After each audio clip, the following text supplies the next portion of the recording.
राधे राधे गुरुजी। जी गुरुजी, मलमास के बारे में जानना था। मलमास का क्या महत्व है? अभी जैसे 15 दिसंबर से बोल रहे हैं, लगता है। ये पूस का महीना है। पूस के महीने को ऐसा बोलते हैं। मलमास नहीं है ये।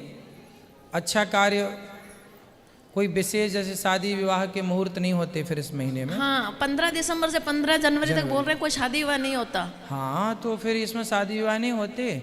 बाकी ये महीना भगवान के चिंतन के लिए अच्छा होता है, भगवान के ध्यान के लिए अच्छा होता है कि व्यर्थ के काम ना हो, भगवत चिंतन में ज़्यादा समय जाए, अच्छे कामों में ज़्यादा समय जाए। बिहारी जी की कृपा से लड़के की अब सगाई हुई है, तो बच्चे बोलते मम्मी ऐसा वहम नहीं होता। मैंने कहा मैं गुरु जी से पूछूंगी।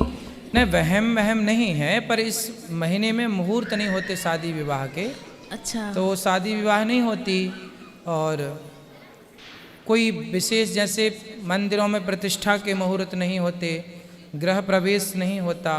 ऐसे कुछ चीज़ें हैं विशेष जो इस महीने में नहीं करते। इस महीने में क्या ज़्यादा करना चाहिए? सत्संग ज़्यादा करना चाहिए, कीर्तन ज़्यादा करना चाहिए, भगवान का ध्यान ज़्यादा करना चाहिए। तो ये महीना ध्यान कीर्तन के लिए है। जैसे इसी महीने में क्या आएगी? मकर संक्रांति। मकर संक्रांति। तो मकर संक्रांति, बाकी तीर्थ बार बार, गंगा सागर एक बार, गंगा सागर लोग जाते हैं, बड़ा मेला भरता है। तो ये जो महीना है ये भगवान के चरणों में समर्पित करने के लिए महीना है विशेष। गुरु जी, बेटे की सगाई बिहारी जी ने अभी करी है। बहू और बेटा आपको लाइव देख रहे हैं, आप उनको दोनों को आशीर्वाद दे दीजिए। खुश रहिए, खुश रहिए। ठीक है। और किसी का प्रश्न? ये लो, मैया को दे दो बेटा यहाँ। हाँ, चलो इनके दे दो, फिर मैया को देना। राधे राधे गुरुजी। हाँ, आपके चरणों में कोटि कोटि नमन गुरुजी। जी। मेरा एक ये सवाल है गुरुजी कि ब्रह्मा विष्णु महेश तीनों त्रिदेव हैं, तो विष्णु जी ही क्यों बार बार जन्म लिए? शिव जी और ब्रह्मा जी ने जन्म नहीं लिया, इन्होंने अपनी लीलाएं नहीं दिखाई? दिखाई हैं। भगवान शिव भी तो जन्म लेके आए। हनुमान जी कौन हैं? जी। शंकर जी हैं। जी। और यहाँ द्वापर में अश्वत्थामा शंकर जी के अवतार हैं। जी।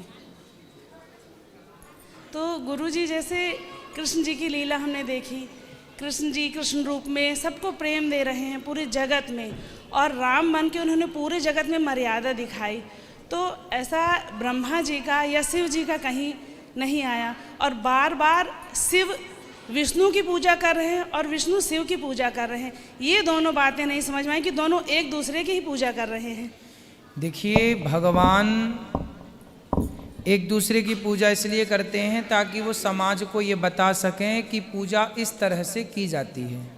सच्चाई यह है कि भगवान जो श्रीमन नारायण हैं, मूल तत्व तो भगवान नारायण हैं। वही तत्व शिव के रूप में प्रकट हुआ, और शिव नारायण की उपासना करते हैं, नारायण शिव की उपासना करके समाज को बताते हैं कि उपासना इस पद्धति से, इस तरह से की जाए। जैसे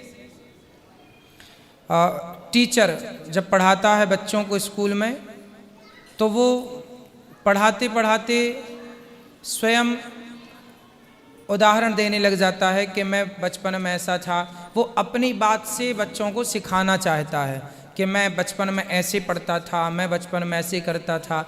इससे बच्चे समझते हैं और सीखते हैं। तो अब भगवान के बारे में भगवान से अच्छा कौन बता सकता है? तो हम और आप तो बता नहीं सकते। इसलिए भगवान एक रूप से तो भगवान बन गए, जैसे गिरिराज जी एक रूप से तो भगवान गिरिराज जी बन गए, और दूसरे रूप से भगवान खिला रहे हैं, एक रूप से वो खा रहे हैं। तो भगवान के बारे में आप और हम कैसे जानेंगे? कैसे कोई बताएगा? इसलिए भगवान को ही एक रूप लेकर आना पड़ा, और वो भगवान ही भगवान के बारे में बताए। फिर वो हम सबको पता चला कि अच्छा ऐसा। जैसे वेद व्यास जी भगवान के ही एक अवतार व्यास जी हैं जी। तो भगवान ही ना आए ये बताने के लिए कि 18 पुराण ये हैं, 4 वेद ये हैं, इंसानों के बस का थोड़ी वेद था। वो तो व्यास जी के रूप में भगवान ही आए बताने के लिए। जी।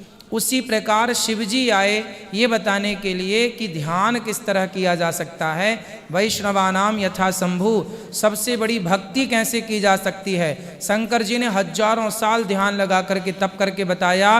सबसे बड़े तपस्वी शंकर जी हैं। शंकर जी से दुनिया ने तपस्या करना सीखा है, तो वो बताना पड़ेगा ना उनको कि कैसे है। कुल मिलाकर तो वो बताना पड़ता है कि दोनों एक दूसरे के प्रिय हैं, पूरक हैं एक दूसरे के। धन्यवाद। दो रूप हैं, नाम दो हैं, तत्व एक है। जी गुरुजी। हरि हरि गुरुजी, और ये न मेरे भेदा। बेटा और बेटी हैं, इन्हें आशीर्वाद दीजिए, ये सत्मार्ग पर चले और सत्कार्य करें गुरुजी। खुश रहिए। ਰਾਧੇ ਰਾਧੇ ਗੁਰੂ ਜੀ। ਰਾਧੇ ਰਾਧੇ। ਮੈਂ ਗੁਰੂ ਜੀ ਮੈਂ ਜਾ ਰਹੀ ਸੀ, ਮੇਰਾ ਤੁਹਾਡਾ ਬੜਾ ਮੇਰਾ ਮਨ ਸੀ ਮਿਲਣ ਦਾ, ਤੇ ਮੈਂ ਦੁਬਾਰਾ ਵਾਪਸ ਰਿਕਸ਼ੇ ਵਾਲੇ ਨੂੰ ਕਹਿ ਕੇ ਆਈ ਹਾਂ ਵੀ ਤੁਸੀਂ ਮੈਨੂੰ ਜ਼ਰੂਰ ਇੱਥੇ ਮਿਲਾਓ, ਮੈਂ ਇੱਦਾਂ ਜਾਣਾ ਨਹੀਂ ਹੈਗਾ।